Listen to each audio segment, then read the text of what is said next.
Pemirsa, selanjutnya kami akan mengajak Anda untuk melihat pelaksanaan wukuf di Arafah yang akan disampaikan oleh rekan Juan Nasution langsung dari Arab Saudi. Assalamualaikum Juan, dari pantauan Anda bagaimana pelaksanaan wukuf di Arafah saat ini?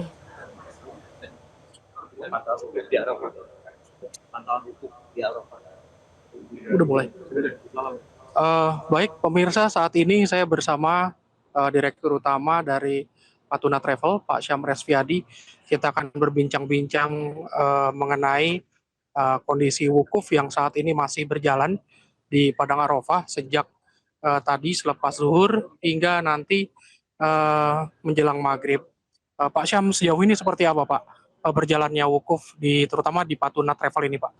Ya, alhamdulillah kita berangkat dari Hotel Transit tadi jam 12 malam sampai di Arafah sekitar jam 1.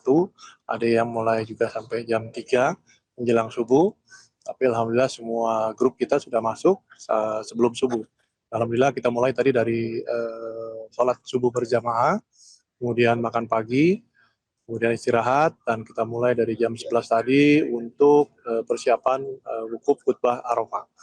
Dan pas waktu zuhur jam 12.20 kurang lebih, mulai dengan azan dan kemudian khutbah Arafah, dan dilanjutkan sholat zuhur dan sholat asar di jamak qashar, kemudian dilanjutkan dengan berzikir dan berdoa.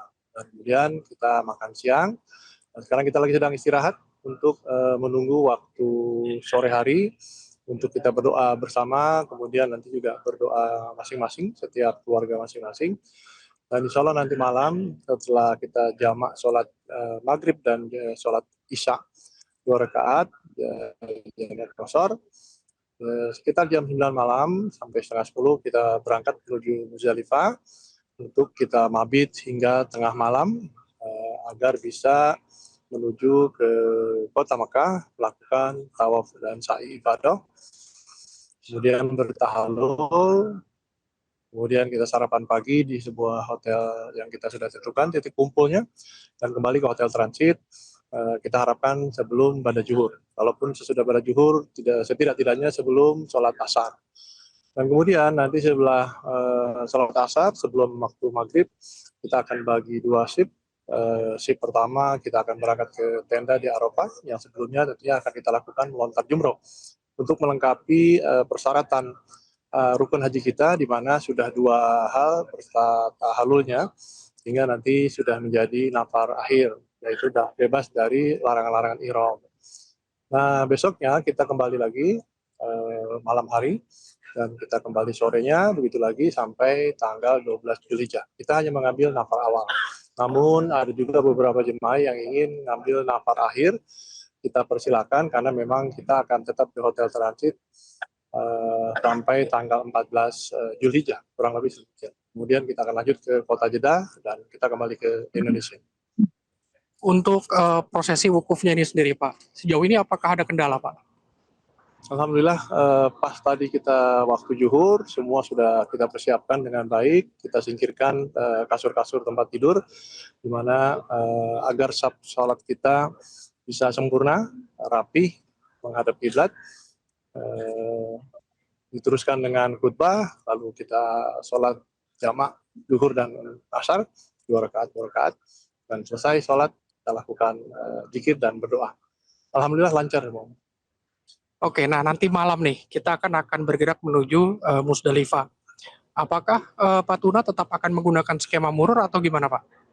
Ya, betul, tapi kita mururnya sampai menjelang tengah malam di Muzdalifah. Kita usahakan demikian. Karena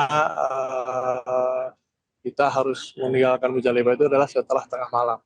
Namun memang kondisi di lapangan tidak bisa diterka, karena kita menggunakan bis dan kita tidak turun di Muzdalifah untuk mengambil batu, karena sekarang di Muzdalifah sudah tidak ada batu-batu kerikil.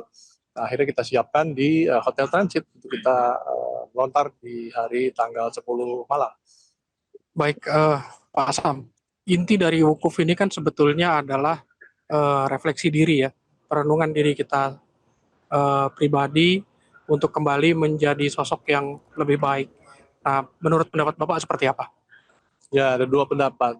Tahap pertama memang seperti apa Pak Juan bilang, bahwa kita mencari jati diri untuk menjadi lebih baik, untuk menerima keikhlasan dari Allah Subhanahu Wa Taala. Tetapi pendapat lain ada juga bahwa arah haji di Arafah ini adalah wujud dari keikhlasan kita dan ketakwaan kita kepada Allah Subhanahu Wa Taala, sehingga pada saat kita sedang praktek berhaji itu banyak-banyak menerima kondisi-kondisi yang memang tidak sama dengan kita perjalanan ke kota tertentu atau ke negara lain, sehingga perlu kesabaran tingkat tinggi dalam berhaji ini. Nah, apabila kita sudah melakukan atau bersabar di daerah atau di asal negara kita, pada saat haji itu insya Allah semua berjalan dengan baik dan sukses. Insya Allah demikian.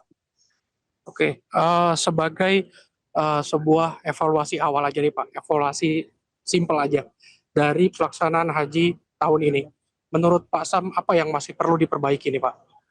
Ya, kita ketahui bersama hampir setiap tahun kita selalu belajar, demikian juga dengan haji reguler.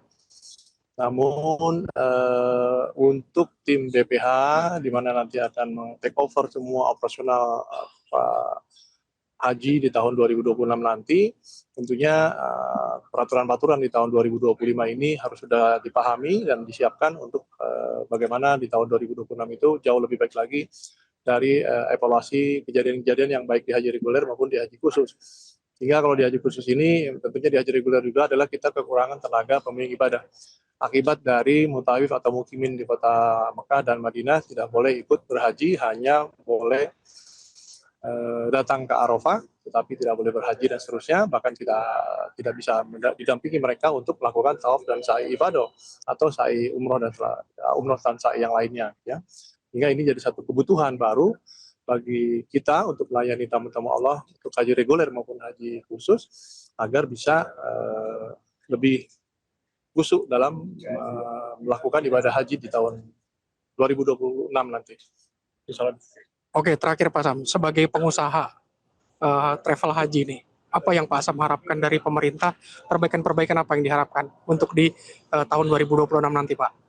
Ya, peran aktif dari pemerintah atau badan penyelenggara haji, di mana peraturan-peraturan di Arab Saudi itu kita sudah bisa deteksi apabila terjadi perubahan-perubahan, sehingga kita bisa mengantisipasi jauh-jauh hari dan disosialisasikan kepada seluruh peserta haji yang ada, baik itu BPH nantinya atau haji khusus atau bahkan KBUH, di mana mereka juga secara intens kan melayani jemaah haji di haji reguler, sehingga peraturan-peraturan itu juga dibutuhkan dan diberi kemudahan untuk mengikuti aturan-aturan itu. Ya, salah satunya tadi saya bilang bahwa kita butuh tenaga tambahan untuk pembimbing ibadah haji itu sendiri agar bisa mendampingi jemaah haji lebih khusyuk dan lebih nyaman pada saat berada di Arab Saudi.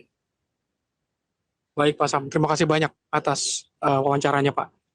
Pemirsa, itu tadi wawancara saya dengan Pak Syam Resviadi. Mudah-mudahan acara wukuf hari ini bisa berlangsung dengan khusyuk, tenang dan maksimal bagi semua jemaah yang menjalankannya hingga maghrib nanti. Sementara itu untuk berlangsungnya acara haji ini sendiri bisa lebih baik dari tahun ke tahun. Dari Arafah, Juan Nasution Hesa Komara, dan kini kita kembali ke Fitri Megantara di studio di Tanah Air. Silakan Fitri. Juan Nasution, terima kasih atas laporan Anda dari Arafah.